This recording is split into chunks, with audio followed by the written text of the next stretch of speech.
Namaskaram. Welcome to GK News 9. I am Dr. Govind Jadhav from Cardiologist One Hospital. A SIB patient presented with acute anterior wall MI, late presentations, more than 2 days, late presentation of that. On presentation, the total count is around 27,000 is there. And heart function is very low. Low means less than 50%. Ejection, severe dysfunction was there. So after stabilization, patient was taken for angiogram. Angiogram showing LED is totally 100% occlusion, mid LED 100% occlusion. So advice to vessel stenting, LED to stent. But after during procedure, sometimes we don't know in down how much block is there. Only a small block is there, a large block is there. Depending upon you have to plan according to. But after stenting, the patient was stable. But after that, suddenly patient has syncopal attack. Then started resuscitation and all. Then after suddenly patient has arrest. నేను doctor Srikanth అండి, ఎండి అనెస్థెసియా critical care one hospital నుంచి. మేము మాట్లాడబోతున్న patient సాయిబీ patient 62 years 62 సంవత్సరాల female patient. Chest pain తోటి మనకు శుక్రవారం రోజు వచ్చిన రోజు మనం ఎవాల్యుయేట్ చేస్తే మనకు గుండెకి అటాక్ అయినట్టు యాంట్రోవల్ ఎంఐన్ లాగా వచ్చింది. అది కూడా లేట్ ప్రజెంటేషన్లో వచ్చారు. ఆ రోజు ఎవాల్యుయేషన్లో మనకు పేషెంట్ ఇన్ఫెక్షన్తో సఫర్ అవుతున్నట్టు కూడా తెలిసింది. డబ్ల్యూబీపీ స్కోర్ కూడా చాలా ఎక్కువ ఉండింది. దానివల్ల మనం ఇన్ఫెక్షన్ ట్రీట్ చేసుకొని ఆరోగ్యశ్రీలోనే ఆమెని యాంజియోకి నెక్స్ట్ తర్వాత దానిలో ఏమైనా బయటపడితే దాన్ని బట్టి ట్రీట్ చేద్దామన్నట్టుగా అడ్మిట్ చేసుకున్నాము. ఆ ట్రీట్మెంట్ చేసే క్రమంలో ఆమెకి బ్లీడింగ్ అవ్వడాలు ఇలాంటివి జరిగితే కూడా దానికి సంబంధించిన గైనకాలజిస్ట్ వాళ్ళతో కూడా సంబంధించిన సేవలు కూడా ఇచ్చేసాము ఆ పేషెంట్కి. ట్రీట్మెంట్ కూడా డీల్ చేసాం. తర్వాత యాంజియో చేసిన తర్వాత దాంట్లో మనకు ఒక వెజిల్ బ్లాక్ ఉన్నట్టుగా రిపోర్ట్ వచ్చింది యాంజియోలో. ఇమీడియట్గా మళ్ళీ ఆరోగ్యశ్రీ క్లియరెన్స్ పెట్టుకొని దాన్ని ఇవాళ మేము ఆపరేట్ చేయడం జరిగింది. స్టంట్ కూడా వేసాం. తర్వాత ఏమైందంటే ఆ షిఫ్ట్ చేసుకున్న తర్వాత హాఫ్ అన్ అవర్తో కూడా వైటల్స్ అన్నీ బాగానే ఉన్నాయి. ఆ తర్వాత సడన్గా పేషెంట్కి సింకోపలేట్ అంటే కళ్ళు తిరిగినట్టు అవుతుందని చెప్పేసి సడన్గా అన్రెస్పాన్స్ కూడా అయిపోయింది. ఆ టైంలో ఇమీడియట్గా చేయాల్సిన ఏవైతే ఎమర్జెన్సీ సిపిఆర్ రిసస్టేషన్స్ ఉంటాయో గైడ్లైన్స్ ప్రకారంగా అన్నీ చేసి పేషెంట్ రివర్ట్ కూడా చేయగలిగిన మొదటిసారి అటాక్ అయినప్పుడు. తర్వాత మేము చేసిన రివర్ట్ అయిన తర్వాత ఇమీడియట్గా తీసిన ఈసీజీలో కూడా ఇప్పుడు వచ్చిన వాళ్ళు కాకుండా అంటే ఇప్పుడు ఏదైతే అటాక్ మనం మొన్న ఫ్రైడే అనుకున్నామో అది కాకుండా మళ్ళీ ఫ్రెష్ అటాక్ లాగా గుండెకి వచ్చింది అనమాట. అదే ఆల్రెడీ ఆ ఈసీజీ చేంజెస్ కూడా మన దగ్గర ఉన్నాయి. అది విషయం కూడా వాళ్ళకి ఎక్స్ప్లెయిన్ చేయడం జరిగింది. అది ఇమ్మీడియట్గా బ్యాడ్ అయిన విషయాన్ని, తర్వాత మళ్ళీ మనం చేసిన ఈ సిపిఆర్ వల్ల బయటపడ్డ విషయాన్ని కూడా వాళ్ళకి ఎక్స్ప్లెయిన్ చేయడం జరిగింది. ఆ తర్వాత మళ్ళీ కొంత సమయానికి మేబీ ఆమె పెద్ద మనిషి అవ్వడం అంటే 62 సంవత్సరాల వయసు ఉండడము, బీబీ పేషెంట్ అవ్వడము, రీసెంట్ ఫ్రెష్ గుండె అటాక్ కూడా జరగడము, ఇన్ఫెక్షన్తో ఉండడం ఇవన్నీ జరగడం వల్ల ఏంటంటే గుండె స్ట్రెస్కి లోనైనట్టుంది. ఈవెన్ ఆమె పంపింగ్ కెపాసిటీ కూడా చాలా తక్కువ ఉండడం వల్ల ఆ రెండో అటాక్కి తట్టుకోలేకపోయింది. మళ్ళీ రీ అటాక్ అయిన తర్వాత చేసిన సిపిఆర్ దీంట్లో రిసస్టేషన్లో పేషెంట్ని మనం కాపాడలేకపోయాం. మేము చేయగలిగే ప్రయత్నం మేము చేయగలిగాం. బట్ ఏజ్ ఫ్యాక్టర్ కానీ ఆమెకున్న ఇబ్బందుల వల్ల కానీ మనం గుండెని రికవర్ లేవలేకపోయాం అన్నమాట. ఆ విధంగా జరిగింది.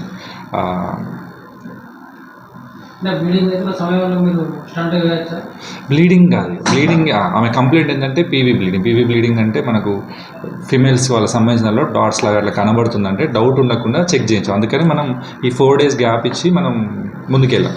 పేషెంట్ అన్ని రకాలుగా స్టెబిలైజ్ చేసుకున్న తర్వాత ఇన్ఫెక్షన్ని ఆ కంప్లైంట్ కూడా మేడం సైడ్ నుంచి అయితే ఏం లేదు. ఎందుకంటే స్కాన్ చేయించాం, అల్ట్రాసౌండ్ కూడా అది కూడా నార్మల్ ఇచ్చారు. దాంట్లో ఇబ్బంది అయినట్టుగా ఏం రాలేదు. ఆమె చెప్పిన కంప్లైంట్కి మనం అడ్రస్ చేసి కన్సల్టేషన్ తీసుకున్నాం మేడం దగ్గర నుంచి.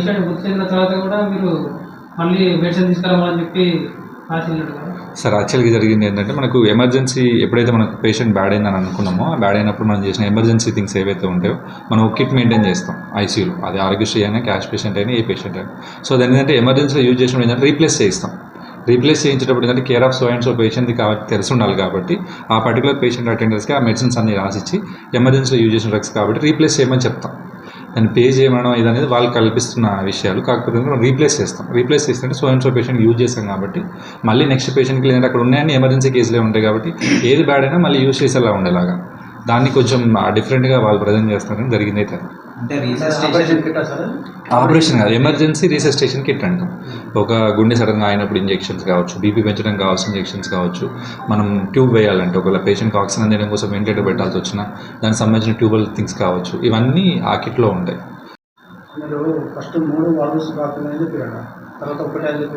లేదు సార్, యాక్చువల్గా ఒకటే వెజిల్ బ్లాక్ ఉంది సార్. ఇంకొకటి ఒకవేళ అవసరం అయితే ఇంకో దగ్గర కూడా సార్ చూసిన దాంట్లో నారోయింగ్ ఉంది కాబట్టి ఒకవేళ తప్పని పరిస్థితి వస్తే రెండో స్టంట్ కూడా వేయాల్సి వస్తుంది. బట్ మొదటి స్టంట్తో సక్సెస్ అయ్యి ఫ్లో మంచిగా ఉంటే అవసరం లేదనే విషయం చెప్పాము సార్. చెప్పే స్టంటింగ్కి వెళ్ళారు సార్. మొదటి తీయగానే ఫ్లో మంచిగా ఉంది కాబట్టి సార్ కూడా రెండోది అవసరం లేదు, మొదటి దాంతో సరిపోయిందంటే కూడా ఎక్స్ప్లెయిన్ చేశారు సార్ ప్రొసీజర్ అయిపోయిన తర్వాత. నా పేరు ప్రవీణ్ అండి, నేను emergency physician one hospital. So so మన దగ్గర ఇందాక సార్ వాళ్ళు చెప్పినట్టు మన దగ్గర పేషెంట్ అడ్మిట్ అయింది ఫ్రైడే రోజు. సో లేట్ ప్రజెంటేషన్ వల్ల ఏమంటే గుండెకి రక్త ప్రసరణ జరగకపోవడం వల్ల గుండె ఆల్రెడీ వీక్ అయిపోయింది. ఆ కండిషన్లో మన దగ్గరకు వచ్చింది. సో మనం హ్యూమానిటీ బేసిస్లో అయినా వాళ్ళకి అన్న ఆరోగ్యశ్రీ స్కీమ్ ఉండడం వల్ల, సో వాళ్ళకి ఎలిజిబిలిటీ ఉందన్న విషయం, వాళ్ళకి ఫైనాన్షియల్ బ్యాక్గ్రౌండ్ కూడా తక్కువ ఉండడం వల్ల మనం ఆరోగ్యశ్రీ సేవల కిందనే ఫ్రీగా అడ్మిషన్ చేసుకొని మనం ట్రీట్మెంట్ అనేది స్టార్ట్ చేసినాం.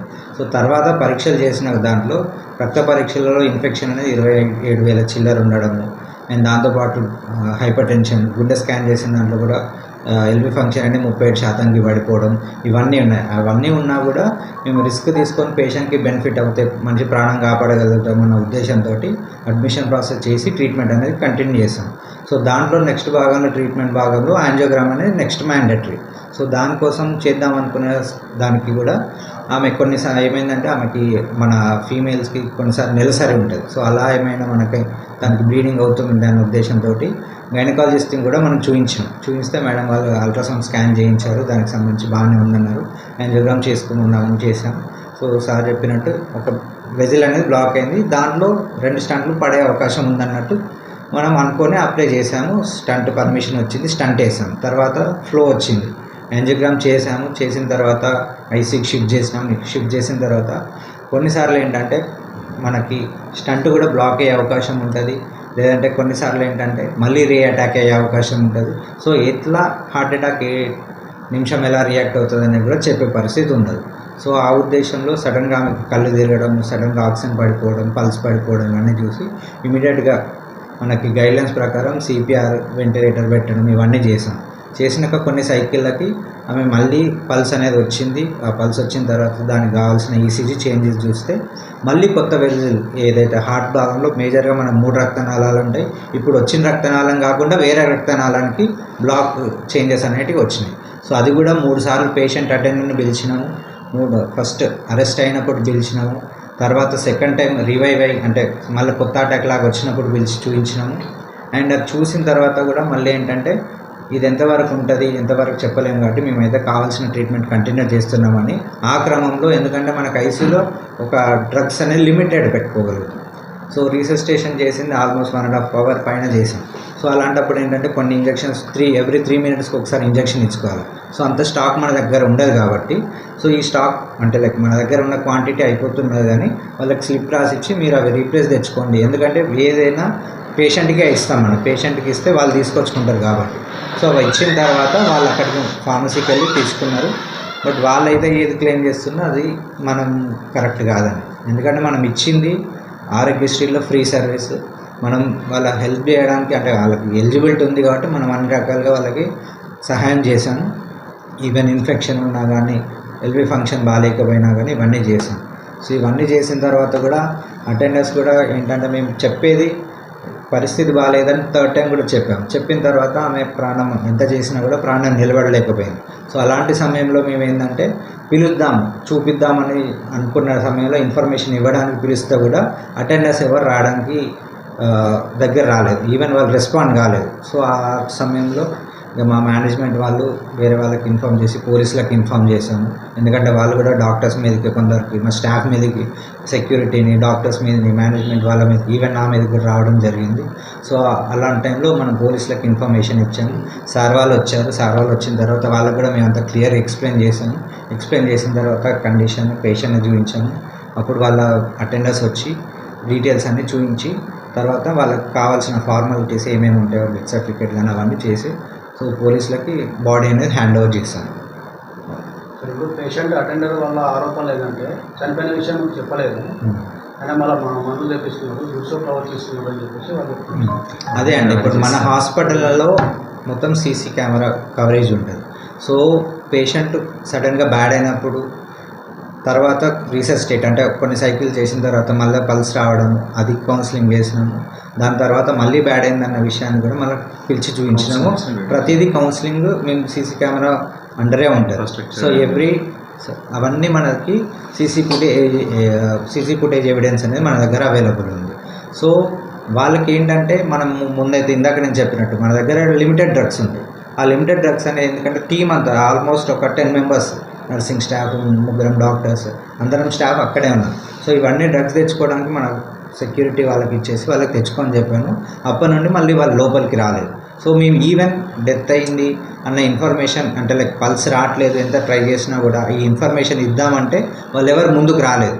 సో ముందుకు రాకుండా వాళ్ళు ఏంటంటే ఆల్రెడీ చనిపోయిన వాడికి మీరు డ్రగ్స్ రాసి ఇచ్చిన అన్న విషయాన్ని వాళ్ళు చెప్తున్నారు. సో మన హాస్పిటల్లో more than 10 to 15 around people Aarogyasri కిందనే ఉన్నారు. వాళ్ళందరికీ మేము ఫ్రీ సర్వీస్ ఇస్తున్నాం.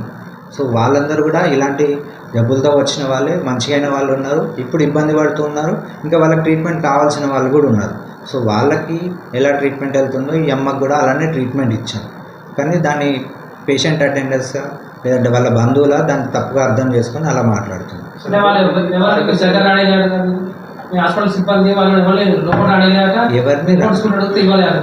లేదండి, రిపోర్ట్స్ ఇవ్వకపోతే యాంజియోగ్రామ్, స్టంట్ ఇవన్నీ జరగవు కదా. మనం యాంజియోగ్రామ్ అయిపోయింది, స్టంట్ కూడా అయిపోయింది, అండ్ దాన్ని మనం గవర్నమెంట్ నుండి పర్మిషన్ తీసుకొని చేసేది. సో వాళ్ళకి పర్మిషన్ లేకుండా సైన్ మనం తీసుకున్నాం. ప్రతిదానికి కన్సర్న్ ఫామ్ అంటే ఒక ప్రొసీజర్ చేసేటప్పుడు కానీ సర్జరీ చేసేటప్పుడు కానీ సైన్ తీసుకుంటాం. ఆ సైన్ తీసుకొని మనం గవర్నమెంట్కి అప్లై చేసుకున్నాం. వాళ్ళు పర్మిషన్ ఇచ్చిండ్రు. ఇప్పుడు వాళ్ళు ఇచ్చి ఇన్ని డేస్ అవుతుంది. సో ఎవరు కామ్గా ఉండరు. మనకి లేదండి, అది తప్పు. అట్లా లేదా, అది అట్లా లేదా, లేదండి. ఆమెకి స్టంట్కి కానీ హార్ట్ స్ట్రోక్ వచ్చిన వాళ్ళు అంటే మీరైనా నేనైనా నా ఫ్యామిలీ మీరైనా మనం హార్ట్ స్ట్రోక్ వస్తే అది ఎంత ఖర్చుతో కూడుకున్నది, దానికి ఎంత ప్రెషర్ ఉంటుంది అనేది తెలుసు. సో 30,000 మేము ఛార్జ్ చేసినాం అనేది తప్పు. స్టంట్ ఫెయిల్ అవ్వడు కానీ ప్రతి దానికి సైడ్ ఎఫెక్ట్స్ ఉండొచ్చు, అడ్వర్స్ ఎఫెక్ట్స్ లేదంటే కాంప్లికేషన్స్ లాగా అనుకోవచ్చు. మనం కొన్నిసార్లు ఏంటంటే వెజిల్ వేసిన తర్వాత ఇమ్మీడియట్గా స్పాజంలోకి వెళ్ళిపోతుంది, ఆ రక్తనాళం మూసుకుపోయే అవకాశం ఉంటుంది. కొన్నిసార్లు స్టంట్ కూడా మూసుకుపోయే అవకాశం కూడా ఉంటుంది. ఈ రిస్క్కి సంబంధించి మేము కౌన్సిలింగ్ యాంజియోగ్రామ్లో చెప్తాము, స్టంట్ వేసే ముందు కూడా చెప్తాం. సో మన హాస్పిటల్లో మీరు అన్న ప్రకారం ఓకే, మనకి లైఫ్ అనేది ఎవరికైనా యావరేజ్ లైఫ్ 70 years. ప్రతి మనిషి మనం కాపాడలేము. ప్రతి మనిషి మనం కాపాడితే వాళ్ళందరికీ లైఫ్ అంటే ఎన్ని రోజులు అంటే అన్ని రోజులు ఉండగలుగుతుంది.